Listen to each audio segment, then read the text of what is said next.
Hi guys, maniud to fried rice, fried egg, fried nga bulad, lami kaayo guys. Oh, lami ako. Ang sarap talaga pag fried rice, fried na bulad, tapos fried egg. Fried egg, tapos naikape. Paano ngayon lang kinain tanghalian ang fried rice o fried egg. Imbes pang almusal, hindi naman tayo nag-aalmusal kaya kakainin natin ng lunch.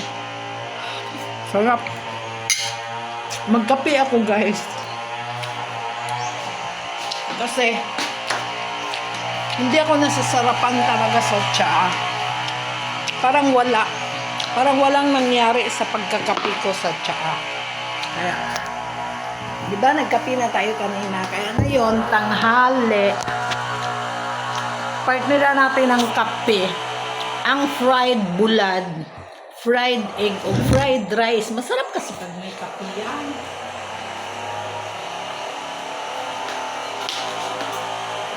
It's so yummy pag may kape. Hindi ako mapakali pag hindi ako makakape. Kasi yung tsaa parang hindi ako nasasarapan. Loretta, imuhang hyperacidity. Ito guys. Wadyo'y lami ang tsaa. Lami jud ni. Kape, di na buwad, tapos pritong itlog, tapos fried rice.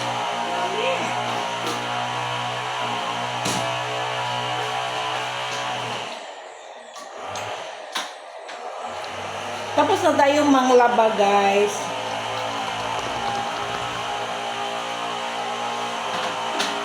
Daghantang nilabhan. Nakakani guys atong kape. This is my favorite. Kape bulad. Kape bulad, fried egg, at saka fried rice. Lami kayo guys. Masarap. Masarap. Partner talaga to. Kahit tanghali, kinakain natin to ng tanghalian. Imbis pang almusal, hindi tayo naka-almusal guys.